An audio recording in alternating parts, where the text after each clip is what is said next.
Aujourd'hui, on va parler de Total Gabon qui a chuté en bourse puis qui est remonté.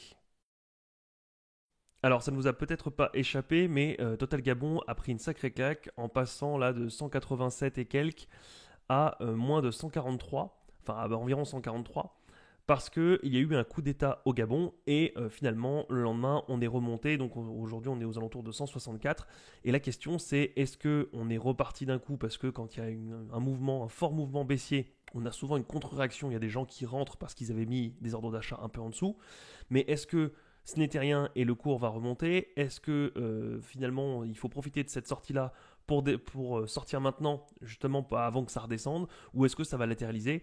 On va essayer de voir ça juste là avec les news et dans quelques heures il y aura une petite étude rapide de Total Gabon pour voir, parce qu'il y a un élément qui fait que moi je ne pense pas que ça va descendre beaucoup. Et je pense qu'une fois que vous l'aurez vu, vous comprendrez pourquoi aussi. Je vous en dis pas plus. Si vous voulez savoir ça, vous regarderez la vidéo de tout à l'heure. Euh, Abonnez-vous si jamais vous voulez être sûr de ne pas la louper. Vous pourrez vous désabonner plus tard. Et sinon, ben, essayez de scruter la chaîne dans les heures qui suivent. On va voir ça.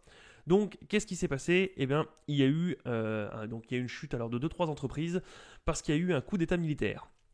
Il y a eu un coup d'État militaire après des élections et finalement les militaires ont dit que non, c'était hors de question, qu'il ne laisserait pas, la personne être au pouvoir. Donc du coup, il y a eu un coup d'État. Forcément, coup d'État dit grande peur, puisque coup d'État, souvent, c'est une prise par la force, ce qui veut dire qu'on en entre en pseudo-état de guerre, ce qui fait que souvent l'économie locale en pâtit, etc., etc.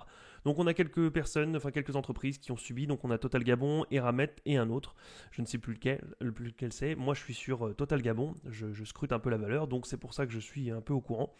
Et du coup, bah forcément, ça inquiète les gens. Et on a des belles chutes, donc comme on l'a vu sur le graphique, on a aussi là des chutes qui sont marquées sur les différents articles qu'on va voir. Et moi, ce qui surtout peut me chagriner, et ce qui peut chagriner les investisseurs, c'est le fait qu'il pourrait y avoir une suspension des activités. Alors, il peut y avoir deux problèmes où le gouvernement en place, là, en temps de guerre, tout ça, change un peu de politique et impose aux sociétés d'arrêter, ou leur met des bâtons dans les roues, ou détruit, ou reprend le pouvoir, peu importe la manière dont c'est fait, mais un élément extérieur empêche l'entreprise de faire son activité, ou l'entreprise elle-même cesse ses activités parce que justement par sécurité, en attendant de voir un peu ce qui se passe ou en attendant de traiter avec le gouvernement actuel. C'est ce qui s'est passé par exemple avec Eramet qui dit du coup avoir déclaré qu'ils ont suspendu toutes les activités par mesure de précaution. Ce qui est logique puisque l'idée étant de sauvegarder les ressources humaines et non pas de continuer à faire de l'argent pour de l'argent. Donc c'est une mesure qui est noble et qui du coup est logique en attendant de voir ce qui s'y passe. On essaie de stopper, de rapatrier les gens si on peut le faire. Et voilà. La question, c'est combien de temps ça va durer et est-ce que le gouvernement gabonais va du coup mettre des bâtons dans les roues. Donc on a eu pas mal de chutes et pas mal d'inquiétudes, ce qui s'entend. On a d'autres articles ici du coup qui disent que bah, forcément on a eu des chutes, mais on a des cours qui ont repris. Alors il y a eu comme on l'a vu sur le graphique, mais ça s'est aussi vu du coup sur les articles en bourse qui expliquent que justement le cours a rebondi. Alors la GDFI se veut rassurante, elle indique que tous les employés sont actuellement en sécurité. Oui, bon, ça évidemment, c'est son but de communiquer là-dessus. Mais du coup, on voit aussi que, alors Morel Prom précise que la situation n'affecte pas ces activités où les opérations se déroulent normalement sans impact. Ce qui est plutôt logique, puisque quand on a un État, quel qu'il soit, qui prend le pouvoir, particulièrement au Gabon, ce qui fait une grosse partie de l'économie, ce sont les hydrocarbures, les matières premières et surtout les hydrocarbures. Si on est le nouveau gouvernement en place, on ne se tire pas une balle dans le pied en empêchant justement les ressources économiques d'arriver. Donc peut-être que dans un second temps, d'ici quelques mois ou années, il y aura une nouvelle prise de pouvoir, une nouvelle prise de contrôle, peu importe, un des traités économiques qui vont changer, peut-être des nouveaux contrats, peu importe, mais en attendant tout de suite maintenant, il est logique qu'il ne touche pas aux sources de revenus du pays, justement pour pouvoir continuer à à refondre les choses en profondeur, de continuer à profiter de l'argent qui arrive pour remanier le gouvernement si tant est qu'ils veulent, si tant est que ce soit leur objectif.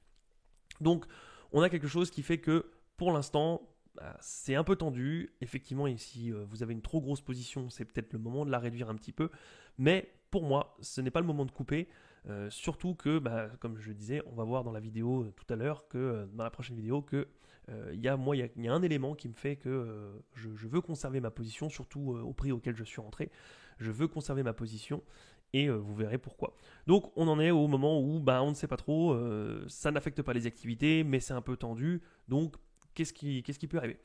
Et on a aussi, donc on nous informe qu'il y a une reprise des activités, puisque là où tout à l'heure Eramen nous disait on stoppe les activités, finalement il y a une reprise des activités, parce qu'ils se sont rendus compte que bon, c'est tendu, mais il n'y a pas d'agressivité envers ces entreprises-là. Donc pour l'instant, on tient le marché informé, donc on vous le dit là, on tient le marché informé, mais pour l'instant, on continue les activités donc d'hydrocarbures, d'extraction, etc., que ce soit pour Eramet, pour Total Gabon et pour les autres. Pour l'instant, on continue et on verra bien, on avisera par la suite et on essaie de tenir informé. On le voit d'ailleurs ici, là, les activités sur site se déroulent quant à elles normalement sans impact sur la production. C'est ce que je disais, c'est ce qui est plutôt logique pour l'instant. Le but n'est pas de couper la jambe des sources de revenus du Gabon. L'idée va sûrement être de conserver, de reprendre le pouvoir, ce qu'ils sont en train de faire, mais de conserver les flux économiques qui rentrent pour justement continuer ou alors de réinvestir, de refondre de l'intérieur ou de continuer à payer l'armée pour justement avoir sa force et continuer à la payer pour qu'elle soit sous ses ordres. Peu importe l'objectif final, en général, on conserve l'économie dans tous les cas, même juste pour être sûr qu'on puisse faire absolument ce qu'on veut faire. Si vous voulez savoir quel prix moi je fixerai d'entrée ou de sortie, peu importe, c'est le même, puisque si j'estime qu'il y a une valeur de l'entreprise d'un tel prix, si on est au-dessus, je rentre pas, et si on est en dessous, je rentre effectivement, tant que les fondamentaux ne changent pas, évidemment. Si vous voulez connaître ce prix, je vous encourage à regarder la vidéo qui va sortir dans quelques heures, et moi je vous dis à la prochaine. Salut!